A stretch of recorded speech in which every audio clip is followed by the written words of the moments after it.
Hello everyone, welcome in this class. आज का जो हमारा टॉपिक है वो है introduction of income tax. Income tax होता क्या है? So students, as you know कि government different different welfare activity करती है, different different development program conduct करती है, पूरी कंट्री में लॉ एंड ऑर्डर्स को मेंटेन करती है। तो इन सभी काम के लिए गवर्नमेंट को पैसे की जरूरत होती है और पैसे की जरूरत को पूरा गवर्नमेंट कहाँ से करती है? वो डिफरेंट डिफरेंट फॉर्म में पब्लिक पर टैक्स इम्पोज करके उस पैसे को इकट्ठा करती है और उस पैसे से पूरी कंट्री में लॉ एंड ऑर्डर मेंटेन कराती है, डिफरेंट वेलफेयर एक्टिविटी करती है, रिच पीपल से पैसा लेकर के पुअर पीपल से के लिए वेलफेयर एक्टिविटी करती है। तो यहाँ पर इनकम टैक्स जो है वो गवर्नमेंट की रेवेन्यू का एक सोर्स है। ये एक डायरेक्ट टैक्स है। अब बात आती है कि इसे डायरेक्ट टैक्स क्यों कहा जाएगा?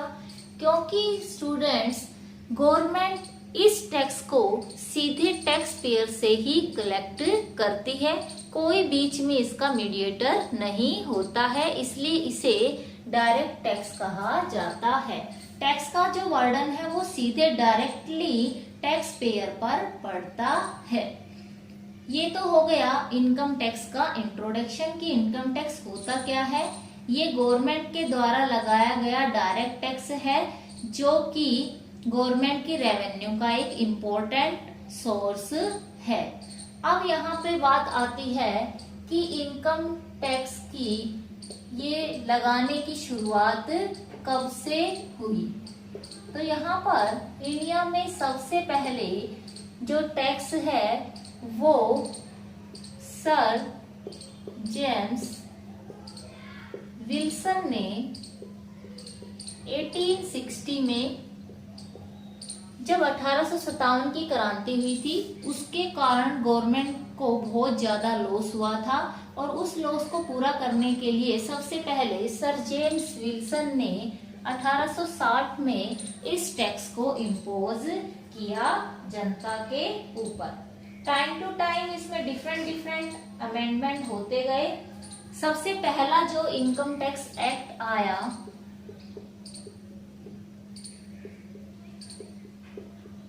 वो 1886 में पास किया गया, लेकिन इसको लगाया 1918 में इसको लगाया गया।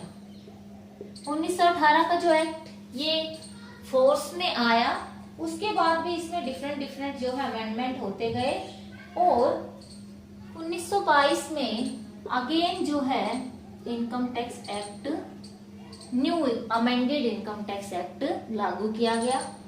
लेकिन इतने सारे अमेंडमेंट होने के बाद जो 1922 में जो इनकम टैक्स आया वो काफी कॉम्प्लिकेटेड हो गया था। तो यहाँ पर इस कॉम्प्लिकेशन को दूर करके और एक सही और सिंपल टैक्स बनाया गया, एक्ट बनाया जो 1961 में पास हुआ, लेकिन उसको लागू अप्रैल 1962 में किया गया। तो 1961 में जो इनकम टैक्स एक्ट आया वो इनकम टैक्स एक्ट जो है पूरे ऑल ओवर इंडिया में एप्लीकेबल है। इससे पहले जम्मू कश्मीर में या सिक्किम के कुछ हिस्सों में एप्लीकेबल नहीं था, लेकिन अब इस टाइम इनकम टैक्स एक्ट 1961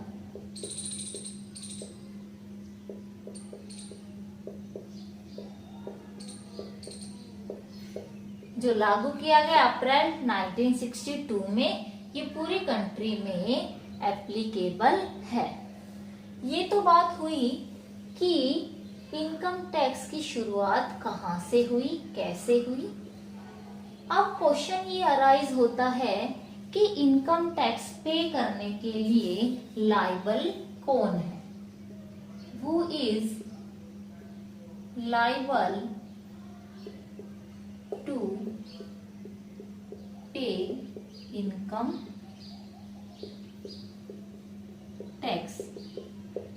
सो स्टूडेंट्स, एवरी पर्सन, हर वो आदमी जिसकी प्रीवियस ईयर में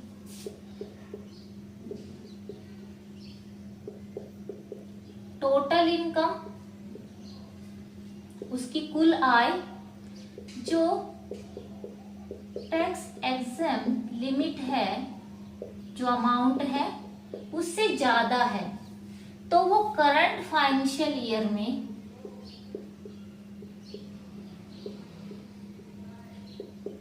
टैक्स पे करेगा। और किस रेट से करेगा? करंट फाइनेंशियल ईयर की जो रेट्स हैं उसी रेट से टैक्स पे करेगा।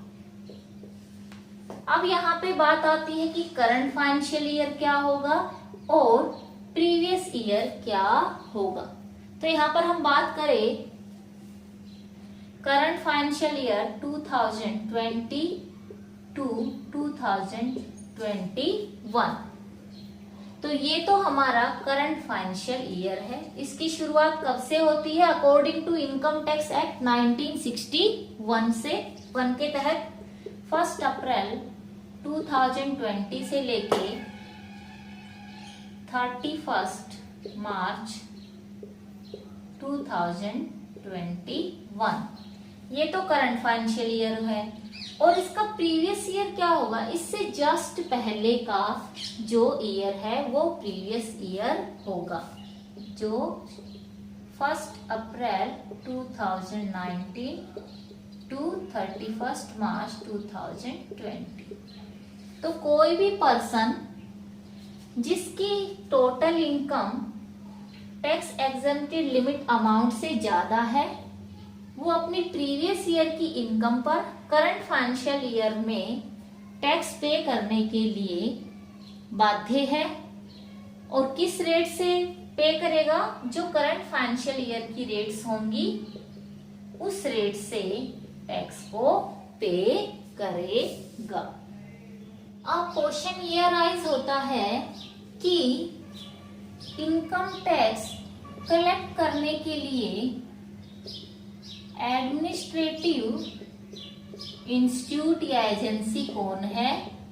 तो इंडिया में इनकम टैक्स एक्ट को कंट्रोल और कलेक्ट करने की जो लायबिलिटी है वो सीबीडीटी की है, जिसे central board of direct tax कहा जाता है। सीबीडीटी के जो अथॉरिटी है वो टैक्स कलेक्ट करते हैं।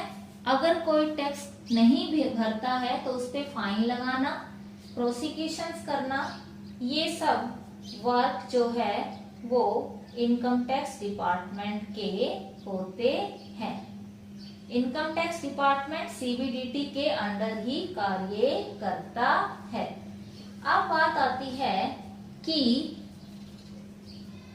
इनकम टैक्स की क्या क्या कैरेक्टरिस्टिक्स हैं।